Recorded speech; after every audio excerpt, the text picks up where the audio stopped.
Sup Shredders, my name is Logan, aka Spiderhands, and welcome to an SB Reacts, where today we have part 3 of our continuous album review of this album from an act named Paul James. Tell a Baby It's Just Fine, part 3, and if we switch over to here, we have another 3 tracks for you today, the first of these being All That For That, and we're going to listen through each of these 3 tracks from start to finish, and we're going to hear what we think. Let's go, All That For That. Very, very forward harmonica there.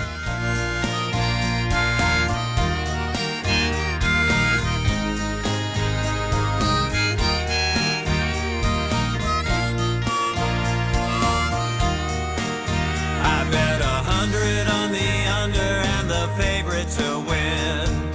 Cashing in a parlay in the black again. A 5-game teaser would be a real pleaser on the money line. It would be just fine. But when the sun goes down and the day is done, half of what I started with is all that I want. Chasing my money, ain't it funny what I put myself through? All that for that, all that for that echoes in my mind. Great use of additional with his backing vocals. Seems I just can't win. It's a simple fact. Here I go again. All that for that. Nice trade off to the lead here. I drove 1,000 miles only to find that I've run out of gas before the finish line. Breaking my back 1,000,000 miles of track, only to find I need one more stack. 'Cause when the sun goes down and the day is done, I was better off than before I begun. But you can't stop trying, sitting around and crying, knowing how it may end. All that for that, all that for that echoes in my mind. A little ahead and a little behind. Seems I just can't win. It's a matter of fact, time and time again. All that for that. I'm just trying to understand. Is it life or is it me? Darling, please just hold my hand. I was blind, but now I see that everything I've done, just a man out of season. Darling, you're the only one that gave me hope and a reason. Interesting change of pace. There was it a change of time signature as well, or at least phrasing there rhythmically. All that for that, I was hoping to find a girl like you. Yeah, you're one of a kind. I did it all and I do it again. 'Cause all that for that, praise the Lord, amen, amen. Oh, there we go. Spiritual tail to it.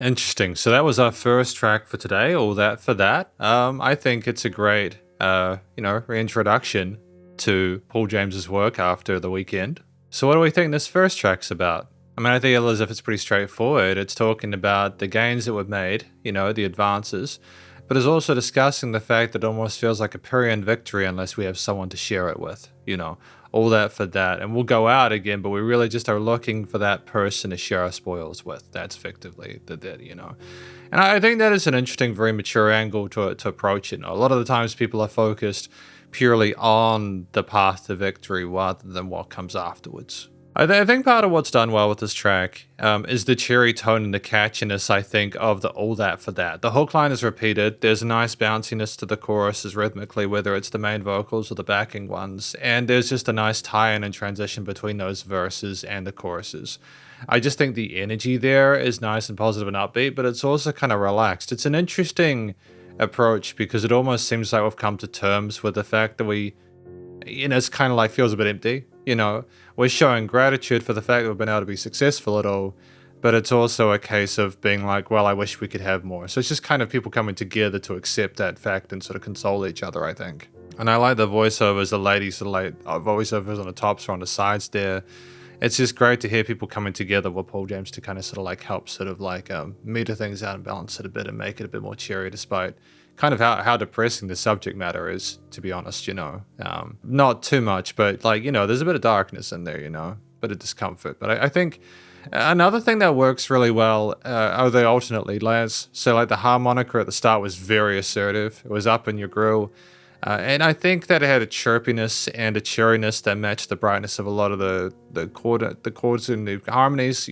There was a nice sort of sense of flavor, and it was a very relaxed track. But just having that bit of perkiness, as well as the guitar leads that we had alternate being a bit more sort of like subtle, surrounding those major intervals. But just not just having Paul James on the mic, even though like he's great to listen to. And it was nice to experience a bit of change in sort of expression between the choruses and verses and then interlude section where things were a bit more sort of like low key before that final part. I just think ultimately it was nice to have again those lead layers and that variation within the composition. I think finally it's the actual structure of it. I think starting with that lead section is a really bold step because sometimes, you get musicians who can be a bit like sort of like phobic about not having the story come immediately to kind of hook the person is, but I think there's more than one way to capture a listener's attention. So to have someone allowing another lead to come on top, to offer a variance there, and to then come in with the story and flesh that out, and to have leads scattered throughout there with changes and adjustments of flow rhythmically as well as harmonically through the piece is just really satisfying. It's a great use of that 3 minutes 47. I got no complaints about the structuring of it, so I think it's basically the vocals as well as the alternate leads and the structure that make this track work well. But then you've got Back Alley Pisser. Apparently, if I'm not mistaken, this is the first track that Paul James wrote. So let's do it. Nice swing to it with the fiddles as well. Pardon me, mister, I'm a back alley pisser. Might want to get out of the way. I'm telling you, man, my bladder is full and I'm getting ready to spray. You see, I've been out drinking with my buddy Lincoln. Felt myself starting to sway. Got up from the bar and traveled real far, only to my dismay. There was a line, you see, I didn't have time. I needed relief right away. I felt it was right, stepped out in the night. Nothing got in my way. Oh, back alley pissing, didn't know what I was missing. I could stand here all night, just me and McGee taking a peek. Nobody else in sight, that's right.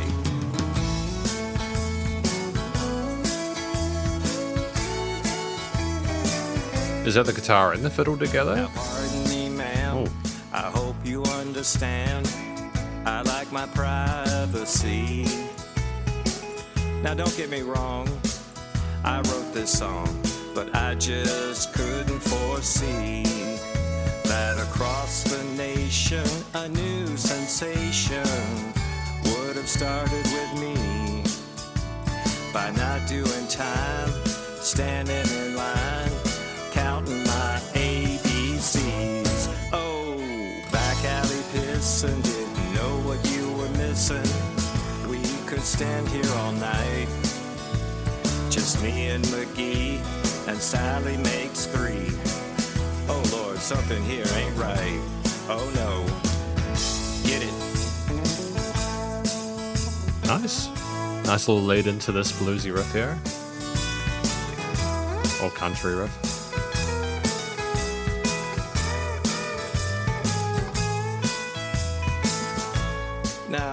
Now I just want to make something perfectly clear. You can sit back, relax, and drink your beer. But when it's time, and there's no line, then going to the can is just fine. Oh, back alley pissin', won't you please take a listen? Don't want to cause a fight, but me and McGee, no RSVP. Thank you, and wish you good night. All right. Okay, that was effective.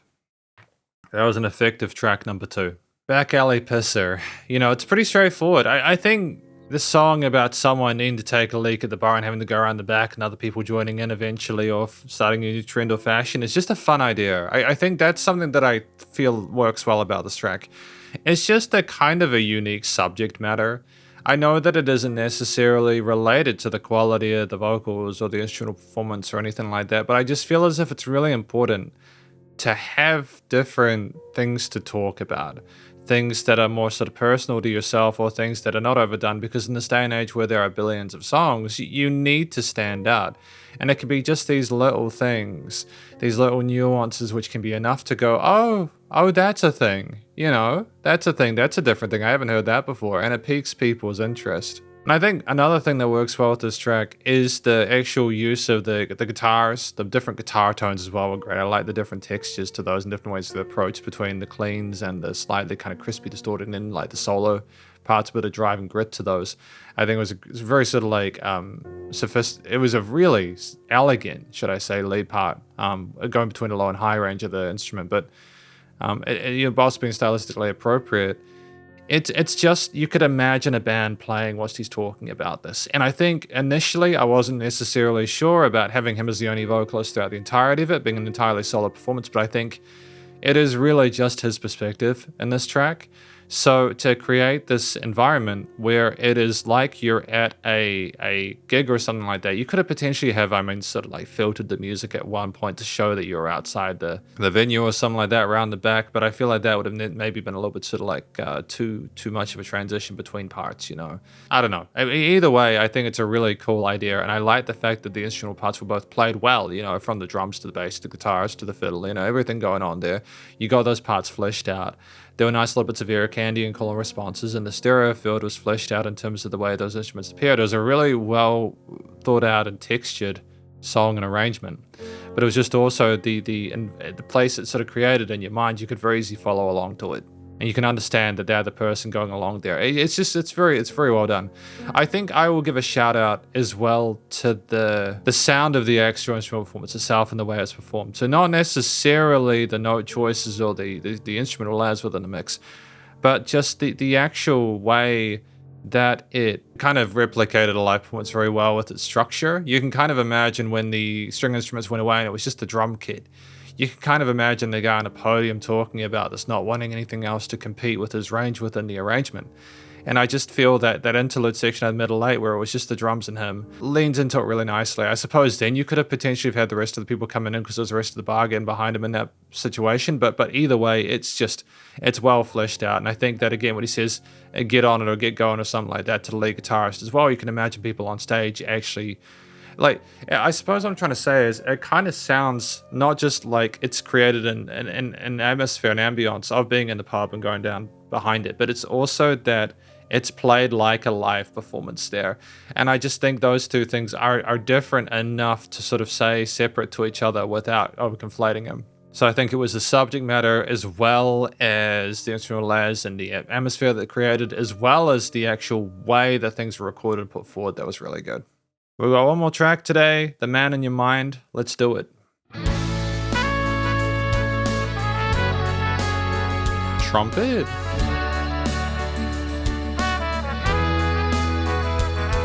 If I were a winner, I'd buy you dinner at the Maison de la Ville restaurant.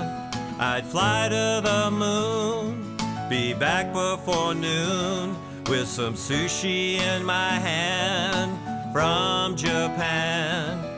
But as the story goes, that everyone knows. There's no pot of gold at the end of the rainbow.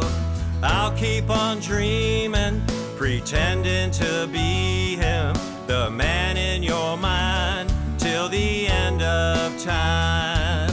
Yep, that's me, Mr. Walter Mitty, running around like a rodeo clown, a lovable loser. I'm good for a laugh. I make perfect sense when you do the math.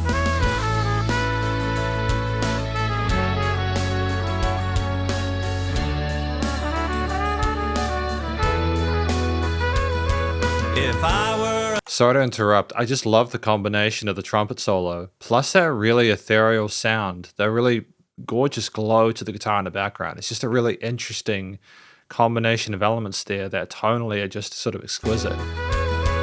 If I were a dentist, you'd be my apprentice. Very dreamy, you know? I'd take you by the hand to a faraway land. I'd buy you an island where we would dine in our birthday suits, wearing just our boots.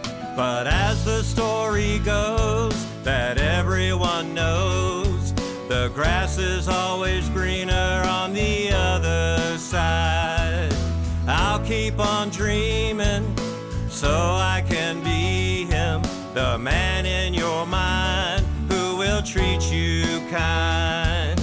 Yep, that's me, Mr. Walter Mitty, hanging around like good old Charlie Brown, a lovable loser, as loyal as can be. I got your back, truly a friend indeed.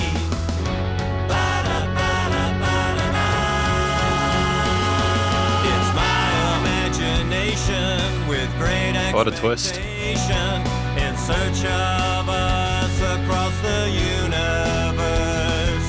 It's my realization, my final destination is in your arms when I come back to earth. Yep, that's me, Mr. Walter Mitty. I was lost, but now I'm found. No longer a loser, because now I see the man in your mind. Darling, when you look at me.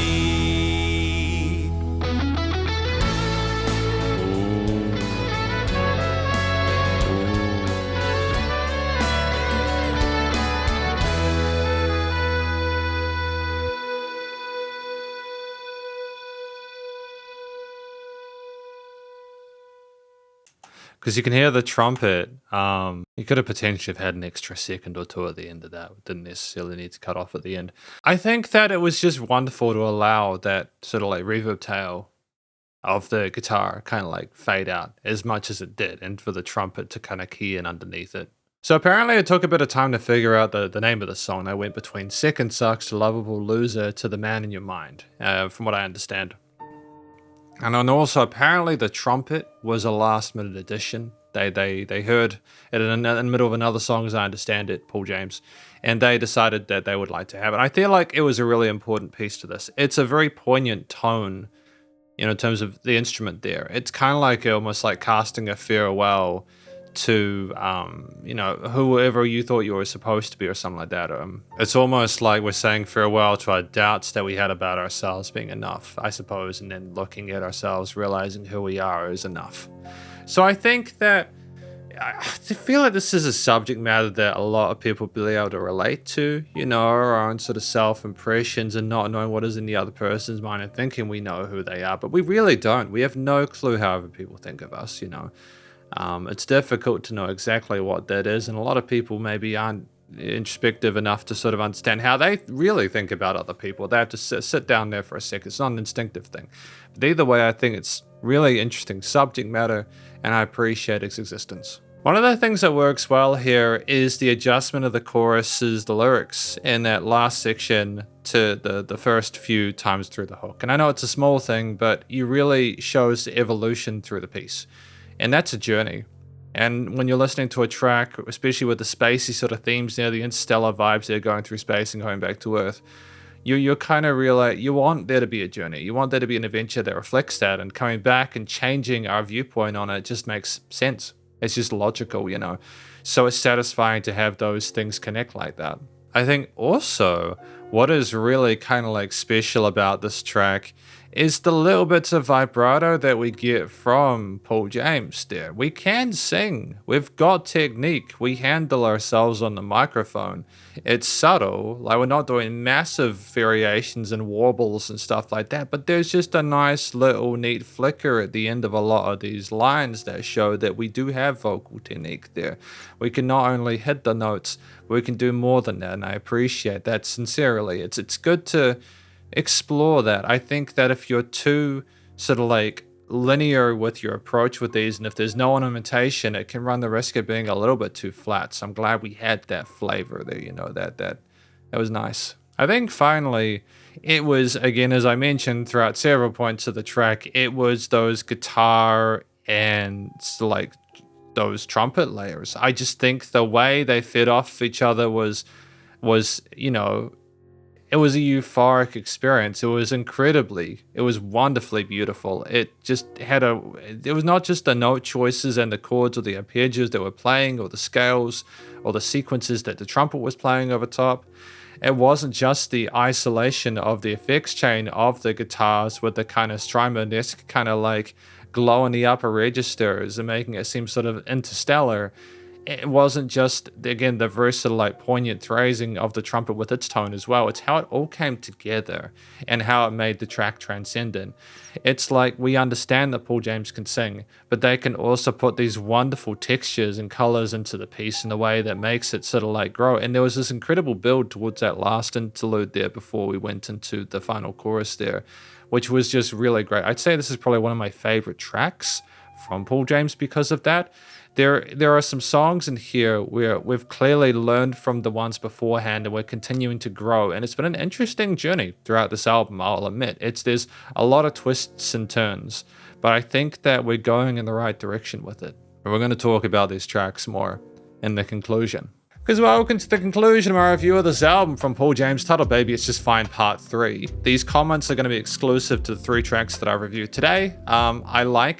I like that I've been able to check these in bits. Usually I do the whole album at once. We've been doing separate videos, and that's totally fine.